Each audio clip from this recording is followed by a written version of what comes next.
sequels to horror movies, they don't do really that good. There are some, to me, that work, like the Conjuring movies or the Saw movies or any other ones. Chucky, Nightmare on Elm Street. I mean, there are some that work. And this next movie, it's a sequel to Paranormal Activity, which you know what it is now. This one's on that side. That's 2010's Paranormal Activity 2.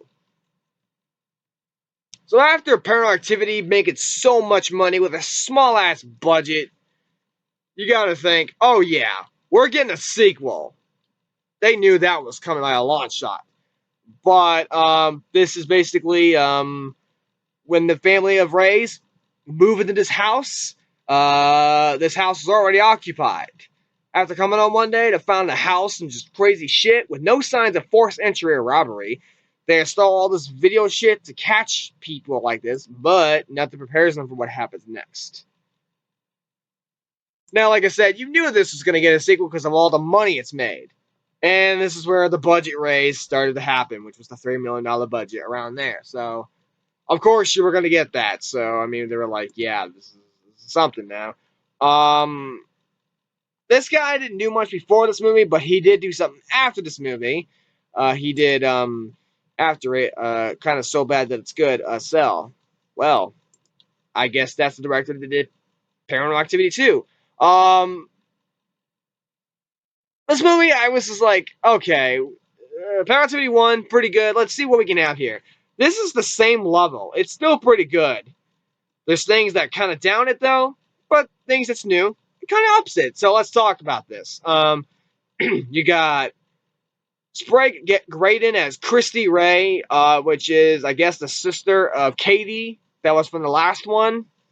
And you got Brian Bolden as her husband. And then Molly Imfram as Daniel's daughter. And then you got Katie. And Mika, who plays Mika. So, I mean, that was her boyfriend and everything. And you got a housekeeper, the nanny, and you got I thought it was someone else, but I guess not. But yeah. But, yeah, we watched this movie from the beginning of this year, like the first one. I was like, I don't know what to think. You either got to say, oh, this was pretty good, or, oh, that's kind of disappointing, or it sucked. It's a pretty good movie.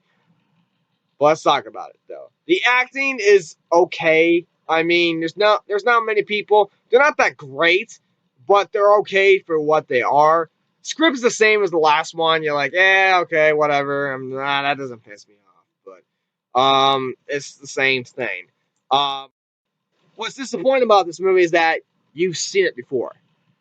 Now, most of it, yeah, you've seen it before, but the positive of it that really helps the grade to keep it the same as the first one, which you all know what it's going to be probably, is that there's new elements to the cameras. There's some more cameras, and you have the left and right camera, like a fan moving back and forth. That was awesome, and people are like, holy shit, that was cool. It works in this movie, obviously. I mean, why wouldn't it be? There's things where you could tell when it's going back and forth, you could tell something's going on. You're like, oh shit. Oh shit. Okay, all right, we got it. But the negatives from some of it, let's talk about it. It's boring too. I mean, you'd expect this by now. You get someone talking, you're like, all right, who cares? It's all right. And it's the same thing for a good amount of it. So I mean, it's like, yeah, we've seen this before, but there's the positives that raise it up. So, this movie's crazy. Like, you get a scene of the kitchen, and there's pots and pans and everything falling down, going crazy and everything, cupboards flying out and everything. I'm like, oh, shit. I had goosebumps a couple times, like, oh, God, I'm glad that's not me. Woo-hoo! Oh, man. You get the German Shepherd they have. He's, I guess, protecting the baby that's in the baby's room, I guess. They're like, yeah, we got this. It's all there.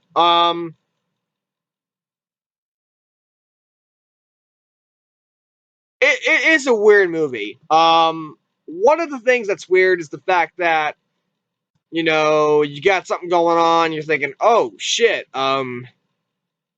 Katie, that's Christy, that's her sister.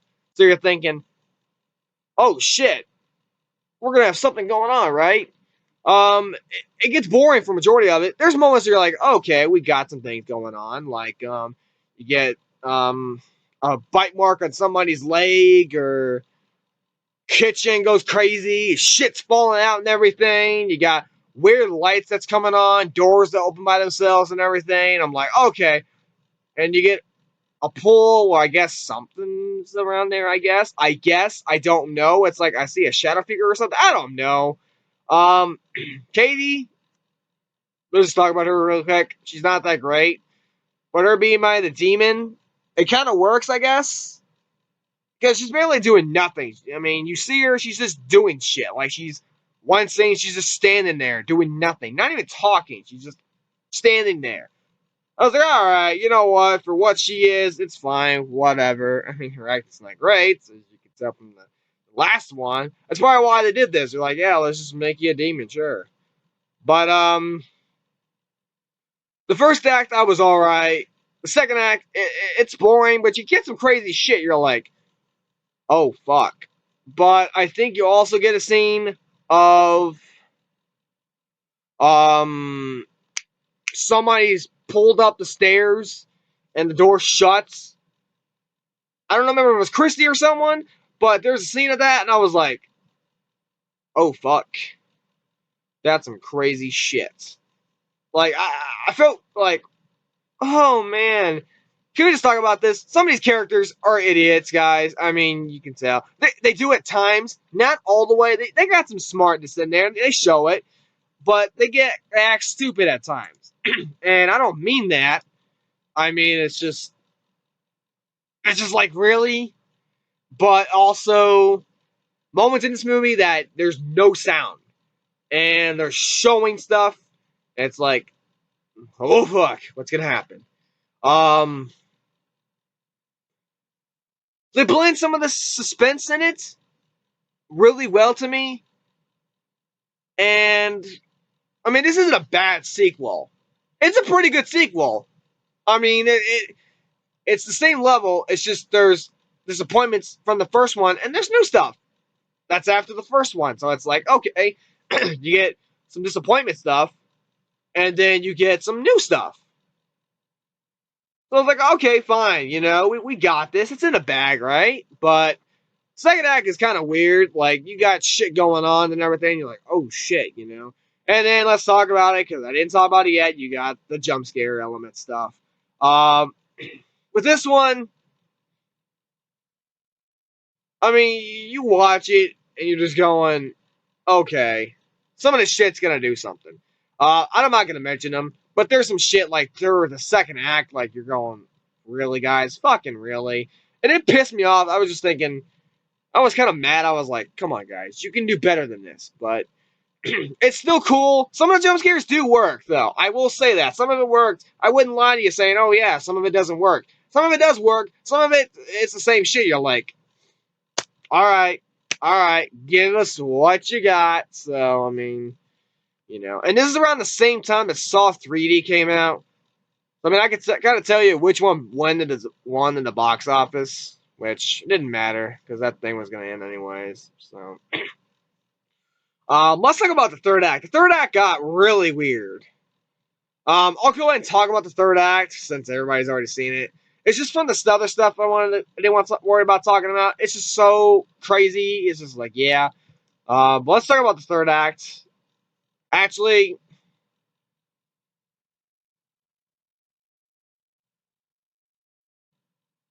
okay, there was one scene I remembered. Um, where I guess her and her husband, she attacks her husband, the lights go out, I guess, or something. Or you see a lot of crazy shit. You get some weird stuff in the background. I mean, there's like moments, I guess, to where Christy is like demonized a little bit or something. There's furniture going fucking everywhere. You got chandeliers shake. I'm surprised they didn't fall down like they would in the fourth one, where a chandelier almost killed Catherine Newton's character. But I mean, it's weird, and you get all this. Oh, we get 3 weeks later.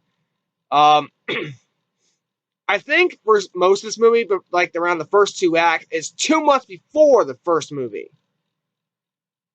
So around the third act, after it, it's where it happens.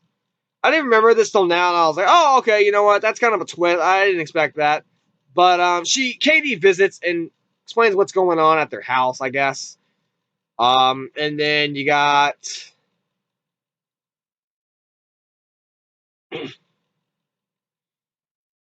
so the same night, for the first one where Katie killed Micah, the possessed Katie. Um, that's where I got really weird. She kills Daniel, I guess. She snapped his neck. I was like, good fuck. While he was watching TV. First off, how can you not notice that she's there? Like, really, guys? And then where she's heading up to. She's heading up to Hunter's room, which is the kid. And I watched it. She killed Christy, and then she just takes the baby. And then she just walks out the door. Now, I don't know. It didn't make sense at first, but even when the fourth one happens, which is actually the funnest movie of all of them, it kind of explains it, I guess. But people after watching the second one, they're like, what's going on? I mean, it's really weird. And I was even confused without watching the. I was like, what's going on here? And then an epilogue, Allie, their daughter, was on a school trip. She found the bodies of them, and Katie's and Hunters, their whereabouts have remained unknown. Oh, shit. But I really still enjoy this movie. I mean, sure, there's problems with it. It's kind of slow at times. It's kind of boring. It's some of the stuff you've seen before, but the new stuff, like some of the cameras setting up in different parts of the house, and some cameras going left and right, the stuff you can't notice. I mean, that's the new stuff, and that's really cool. I mean, this movie can set good stuff, and then it sets the boring shit. So, the first act, it's kind of a slow start. You try to relate the characters. You're like, all right, this is what we're going to have. Let's do it. Second act got really crazy and boring at the same time. Third act just got really weird. It just felt very odd to see what they were going to do with it. And I was like, all right, fine, whatever. But overall, the acting's still okay. The dialogue's still okay. Some of the jump scares, I was like, it's mixed. There's new stuff, and I really liked it. There's some old shit. I was like, yeah, whatever. Some of the suspense is there, and I really enjoyed it. Some of the characters are smart at times. Some of them are idiots, and we already know this by now. And, in the end, I really still enjoyed this movie. I'm going to give Paranormal Activity 2 a B. It feels the same level as the first one. Just more of, the first one's kind of better in my opinion because it was kind of more fun from a low budget. But I still really enjoy this movie. It's probably my second favorite maybe of the series. I really do enjoy it regardless. But overall, yeah, I would still watch it still. That's my review for Paranormal Activity 2. Get ready for the next set coming up soon. Or whenever. And until next time, guys, peace out.